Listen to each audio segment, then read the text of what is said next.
Fala galera, bem-vindos ao meu canal. Hoje numa aula um pouco diferente, mais direto ao ponto. Hoje a gente vai falar sobre as diferenças entre a partícula passivadora e o índice de indeterminação do sujeito. Então a gente vai falar sobre a diferença do si como partícula passivadora e do si como índice de indeterminação do sujeito. Mas para que eu te explique essas diferenças, eu primeiro gostaria de te dar um macete para decorar algumas preposições que a gente vai precisar. Porque o aluno às vezes chega nessa matéria e não sabe quais são as preposições, não lembra mais. E é um macete muito simples. Imagine um médico que vai precisar adiar um evento para fazer uma composição. Então, adiem para compor. Adiem para compor. A gente vai precisar de ter essas 6 preposições na manga para poder analisar as frases a seguir. Então, lembrem, adiem para compor. Então esse é o macete parecido com aquele macete que a gente muitas vezes usa na química, para decorar a tabela periódica. Então vamos à nossa primeira frase de hoje. É uma frase bastante simples. E a frase é a seguinte, galera. Não se aceita cheque. Quando você vai analisar frases que têm o se, você precisa ter em mente o seguinte: a questão das preposições e dar uma primeira olhada na frase e ver se ela tem um se. Não se aceita cheque. Tem um se? Tem um se, tá ali ele. Estou vendo ele aqui. Segundo, você vai para o verbo. Qual o verbo presente na frase? É o verbo aceitar. Não se aceita cheque. Então não se aceita cheque. O verbo aceitar está se referindo a quê? A cheque. Então você verifica se tem um se, encontra o verbo e vê qual é a palavra ao qual o verbo se refere. A qual o verbo se refere. Então não se aceita cheque. Então ele está se referindo a cheque. E por último você verifica se a palavra cheque tem preposição. Porque se tiver preposição, pode ser um caso de sujeito indeterminado. Se não tiver preposição, é um caso de sujeito expresso. E é um caso de partícula passivadora. Beleza? Então, não se aceita cheque.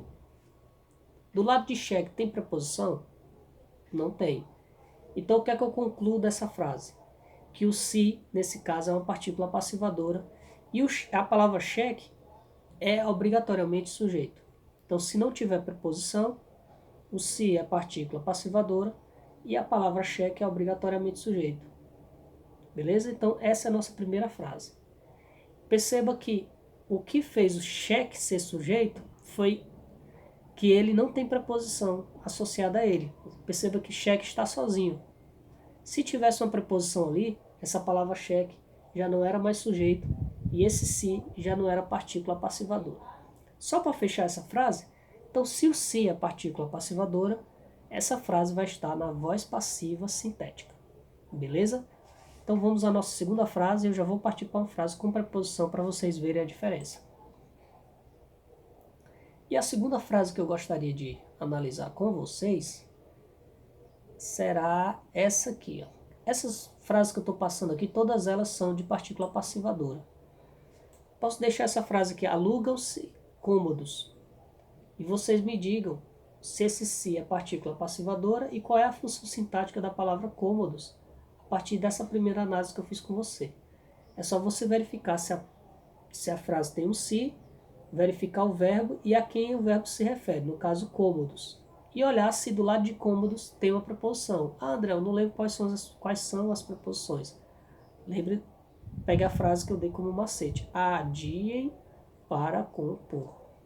Então você vê que do lado de cômodos não tem preposição. Se não tem preposição, cômodos é o. Então diga aqui nos comentários o que é cômodos nessa frase, beleza? Mas a frase que eu quero analisar com vocês é essa aqui. Ó. A frase que eu quero analisar com vocês é essa aqui. Precisa-se de operários. pergunta que eu faço é, nesta frase tem o se? Tem. Precisa-se. Quem é o verbo? É o verbo precisar. Ele está se referindo aqui à palavra operários. Do lado da palavra operários tem preposição? Tem preposição, o de. Muda completamente o contexto. Esse operários não pode ser sujeito. André, eu não sei quando é que pode, quando é que não pode ser sujeito. Eu já te adianto. Palavras que têm preposição, que são adjetivos ou advérbios, não podem ser sujeitos. Então aqui a gente tem um caso claro de uma palavra com preposição de operários. Então precisa-se de operários. Por que o de é preposição? Só lembrar do macete que eu disse, que eu estou repetindo direto. A, de, em, para compor. A, de. Porque o de é uma preposição. Podia ser o para, podia ser o com, podia ser o por. Então, continuando. Esse operários aqui não é o sujeito. Se não é o sujeito, quem é o sujeito dessa frase? O macete é o seguinte, você coloca do lado de precisa-se, você coloca a palavra ele. E lê. Ele precisa-se de operários. Não faz sentido. Ele precisa-se de operários. Se fizesse sentido, o sujeito seria ele. E era o sujeito oculto, ele. André, quer dizer que eu posso encontrar frases com preposição e quando eu coloco ele do lado do verbo, faz sentido? Faz. Eu vou mostrar um caso de frase assim. Geralmente são frases que falam de si, que falam do ser humano. Por exemplo, queixava-se de dor, lamentava-se brevemente, que o ser humano tendo queixas, sentimentos. Geralmente essas frases, pessoal, elas provocarão o sujeito oculto. Já nessa frase aqui, precisa-se de operários, a gente percebeu que se eu colocar o ele, não funciona.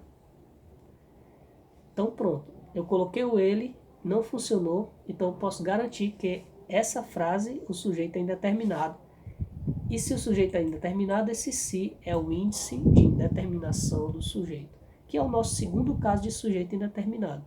André, e o primeiro caso de sujeito indeterminado? Eu vou deixar aqui na descrição o vídeo que eu falo sobre sujeito indeterminado, e esse aqui é o nosso vídeo 2 sobre sujeito indeterminado. Beleza? Vamos à nossa terceira frase. A nossa terceira frase, galera, essa aqui, ó. Acabei deixando ele aqui, mas vou tirar, certo? Ela é só isso aqui, ó. Queixava-se de dor. Queixava-se de dor. A primeira coisa que eu verifico é se na frase tem um se. Eu vejo que tem um se ali, ó. Se tem um se, se a frase tem um se, eu vejo quem é o verbo. Quem é o verbo? É o verbo queixar. Queixava-se de dor. E o verbo queixar se refere a que termo? A dor. Do lado de dor tem uma preposição. Aí você pode dizer, vixe, se tem uma preposição, o se não é partícula passivadora, porque só é partícula passivadora se não tiver preposição. Então é um caso de sujeito indeterminado. Lembre-se do que eu falei. Para você concluir que é indeterminado, você primeiro tem que colocar o ele aqui, ó. Ele queixava-se de dor. E se der certo, o sujeito não é indeterminado, pessoal. O sujeito é oculto. Ele. André, quer dizer que esse macete aí, os professores usam mesmo, e os melhores professores usam esse macete. Aqui em Fortaleza, muitos professores usam esse macete das melhores escolas daqui. Ele queixava-se de dor. Então a gente percebeu aqui que o sujeito é o sujeito oculto, ele. Se caso não desse certo, se ficasse uma coisa sem sentido, que nem a frase anterior, a gente poderia afirmar que essa frase, o sujeito seria indeterminado. E esse se seria índice de indeterminação do sujeito. Então, galera, era isso que eu queria falar com vocês. Se esse conteúdo foi útil para vocês e você deseja ajudar o nosso canal a crescer, ajudar canais pequenos a crescer, eu peço que você se inscreva no canal, curta o nosso vídeo, clique lá nas notificações para que você esteja ajudando o canal e me estimule a produzir mais conteúdos como esse. Desde já eu te agradeço e um forte abraço. Até o próximo vídeo.